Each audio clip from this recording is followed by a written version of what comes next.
거제 시민단체가 공정거래위원회를 찾아 대우조선의 기업 결합 심사를 조속히 승인하라고 촉구했습니다.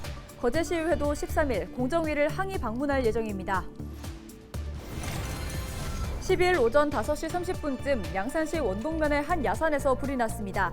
다행히 불은 1시간 20여 분 만에 잡혔습니다. 13일까지 경남 지역은 황사의 영향으로 뿌연 날씨가 이어지겠습니다. 큰 일교차도 이어져 건강관리에 각별한 주의가 요구됩니다. 지자체마다 인구 증가를 위한 다양한 노력을 하는 가운데 거창군 위천면에서는 온라인 채널을 통한 마을 알리기에 나섰습니다.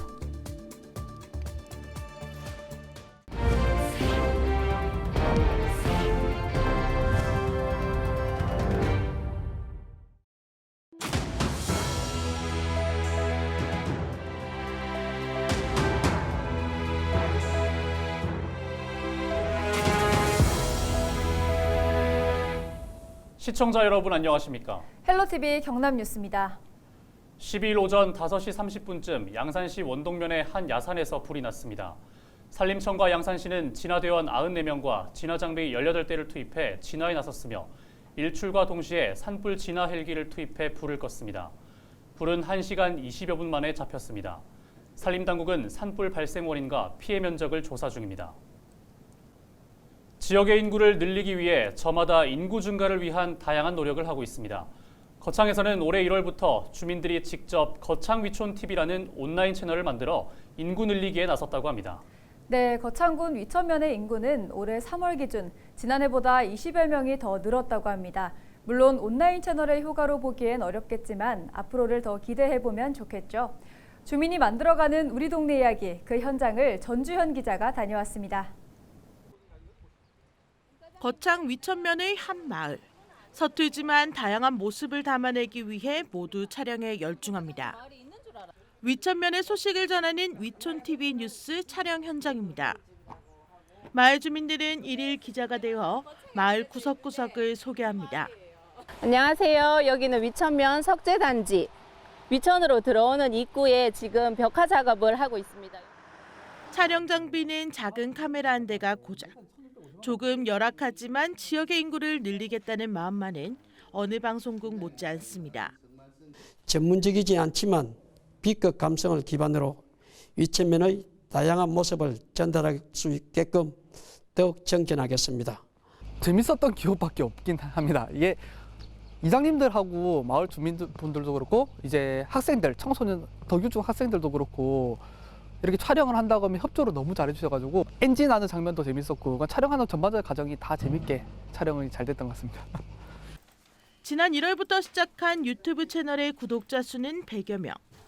거창 위천면에서는 지역의 인구를 늘리기 위한 방안을 찾던 중 누구에게나 알릴 수 있는 온라인 채널을 통한 홍보를 선택했습니다. 인기 드라마 패러디나 브이로그 등을 제작하면서 유치하지만 솔직한 위천만의 이야기를 풀어가고 있습니다. 아직 큰 성과를 거두진 못했지만 앞으로가 더 기대됩니다. 관내 관광지, 먹거리, 시책, 기관 단체 등을 다양한 방식과 각양각색의 연출을 바탕으로 홍보하고 있으며 주민과 공무원이 함께 인구를 늘리겠다는 노력이 작은 시골 마을의 변화를 불러일으키고 있습니다. 헬로TV 뉴스 전주현입니다. 총선을 1년 앞두고 선거제도 개편이 뜨거운 감자가 되고 있습니다. 여야가 국회 전원위원회에서 연일 토론을 이어가고 있습니다. 최근에 정치학자와 법학자들이 비례성을 높이는 방식으로 선거제도를 바꿔야 한다는 목소리를 내기도 했는데요. 비례 의석수를 확대할지 말지, 또 의원 정수를 줄일지 말지 등에 대해 전반적인 논의가 진행됩니다. 박근수 기자입니다. 의석을 정돈해 주시기 바랍니다. 내년 총선에 적용될 선거제도 개편안을 논의하는 국회 전원위원회가 지난 10일부터 시작됐습니다. 앞서 국회 정치개혁특별위원회가 내놓은 3가지 개편안을 나흘 동안 논의합니다. 먼저 도농복합형 중대선거구제는 대도시의 경우 인접선거구를 묶어 중대선거구제로 최대 5명을 뽑고 인구가 적은 농촌 지역은 지금처럼 한 선거구에서 1명을 뽑는 방식입니다. 비례대표의 경우 전국을 권역 또는 시도별로 나눠 정당의 득표율에 따라 비례대표를 선출합니다. 개방명부식 대선거구제는 지역구당 최대 7명을 뽑되 유권자가 정당과 지지 후보에 모두 투표를 하는 개방형 방식인데 정당별 득표율에 따라 의석이 배분되고 이후 각 당의 후보자 득표 순으로 당선됩니다. 그리고 지역구 선거에서는 현행 소선거구제를 유지하되 비례대표는 전국을 6개 권역으로 나눠 비례대표 의석 중 일부를 정당 득표율에 연동해서 배분하는 방식도 논의됩니다. 세 가지 방안 모두 국회의원 정수는 300명을 유지한다는 내용을 담고 있습니다. 학계에서는 현재 우리 정치에서 양대 정당이 대부분의 의석을 차지하는 현상이 유지되고 있다며 이번 선거제도 개편 논의 과정에서 비례대표 의석수를 확대하는 방안이 다뤄져야 한다고 말합니다. 꼭 지역 문제가 아니라고 하더라도 여러 다른 의견들을 가지고 있는 주민들이 많거든요. 현행 선거제도에서는 다른 의견들을 대표 반영할 수 있는 국회의원들이 당선될 수가 없죠. 이런 문제 때문에 이제 비례성 확보가 가장 중요한 거고. 또 위성정당 창당, 중대선거구제로 인한 거대 양당의 의석 독차지 등 부작용을 막기 위한 방안도 필요하다는 주장입니다. 총선을 1년 앞두고 선거제도 개편에 관심이 쏠리고 있지만 선거구의 크기, 지역구 의석수에 대해 여야가 이해득실을 따지다 보니 선거제 개편의 단일안이 쉽게 도출되지 못할 것이라는 전망도 나오고 있습니다. 헬로티비 뉴스 박근수입니다.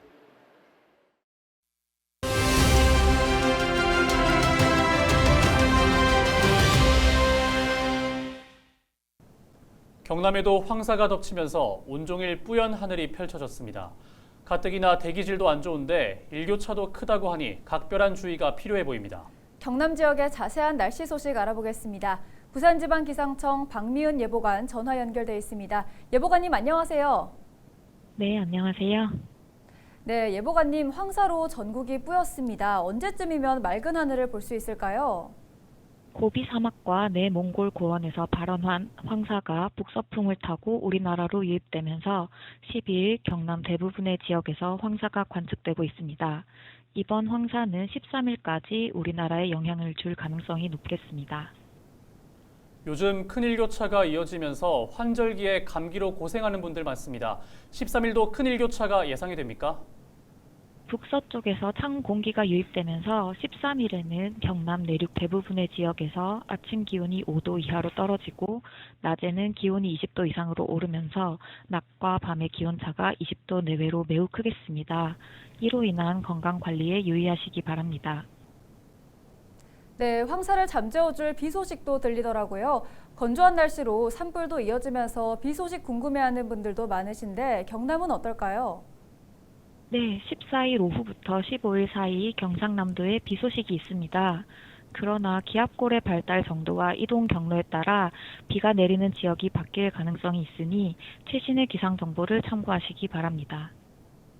네, 여기까지 듣겠습니다. 오늘 말씀 고맙습니다.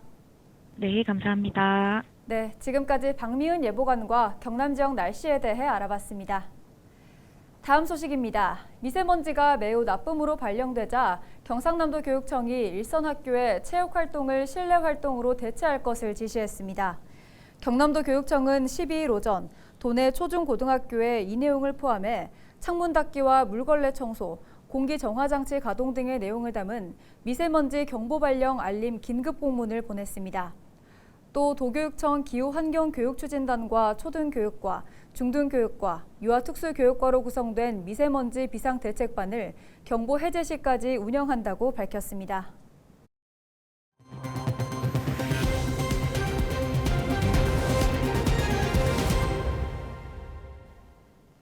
대우조선해양의 올바른 매각을 위한 거제 범시민대책위원회가 12일 공정거래위원회를 찾아 대우조선의 기업결함 심사를 조속히 승인하라고 촉구했습니다. 이들은 유럽연합 등 해외 경쟁 당국은 이미 기업 결합을 승인했는데도 한국공정위는 승인을 지연시키는 것은 특정 세력에 휘둘려 본분을 지키지 못하고 있는 것이라고 비난했습니다. 또 공정위는 하나와 대우조선 기업 결함 심사를 조건부가 아닌 무조건 승인할 것을 강조했습니다. 한편 거제시의회는 13일 공정거래위원회를 찾아 대우조선 기업 결합 승인 촉구를 위한 항의 방문을 할 예정입니다. 김해 부산 간 시내버스 운행 노선 개편을 앞두고 김해 시민대표 100여 명이 참석한 설명회가 열렸습니다. 홍태용 김해시장은 13일 직접 설명에 나서 시내버스 개편 이유와 신설 노선 운행 경로를 안내하고 앞으로 김해시 시내버스 개편 계획을 공유했습니다.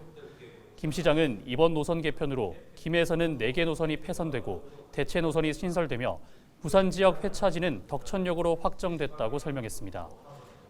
또 심야버스인 1004번과 123번, 127번은 계속 운행하고 3기에서 명지신도시, 장유에서 명지신도시를 운행하는 가칭 123-1과 914번이 신설된다고 덧붙였습니다. 김 시장은 이와 함께 김해시와 부산시는 이번 개편에 따라 광역 환승요금을 폐지하기로 했으며 2025년 초 도입을 목표로 김해형 시내버스 준공영제를 추진하겠다고 밝혔습니다. 의령군이 오는 20일 홍의장군 축제를 앞두고 의병 출정식을 열었습니다. 10일 의병탑 앞에서 열린 출정식은 축제 컨셉 소개와 함께 축제 성공을 기원하는 퍼포먼스 등이 진행됐습니다. 한편 홍의장군 축제는 이제껏 의병제전으로 진행되어 오다 올해부터 의령 홍의장군 축제로 이름을 바꿔 새로운 모습으로 진행됩니다. 올해부터 저희들이 의병제전에서 의령 홍의장군 축제로 새롭게 출발합니다. 지금 의병 정신이 이제 과거의 역사가 아니라 지금 현재 대한민국의 시대 정신으로 의병의 새로운 가치로 전파하고자 합니다.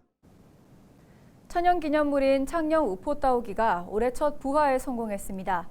첫 부화에 성공한 따오기는 2018년생 수컷과 2017년생 암컷으로 지난달 1일 첫 산란한 후 지난 9일 부화했습니다. 경남도와 창녕군은 올해 따오기 60마리가 태어날 것으로 기대하고 있으며 다음 달 4일 우포 따오기 보건센터에서 인공 증식으로 키운 따오기를 방사할 예정입니다.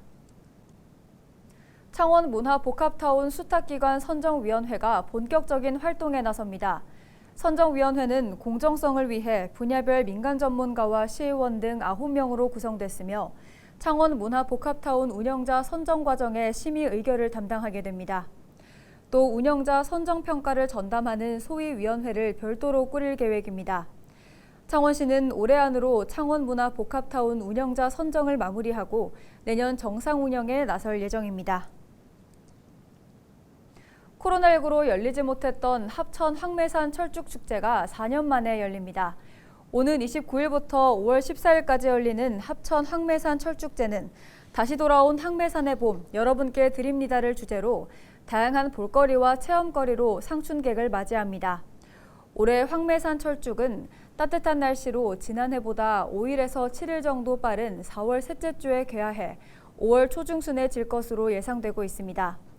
합천 황매산 군립공원은 한국관광 100선에 2회 연속 선정될 만큼 전국 대표 관광지로 인정받고 있습니다. 내년 1월부터 양산의 모든 시내버스에서 공공 와이파이를 무료로 사용할 수 있게 됩니다.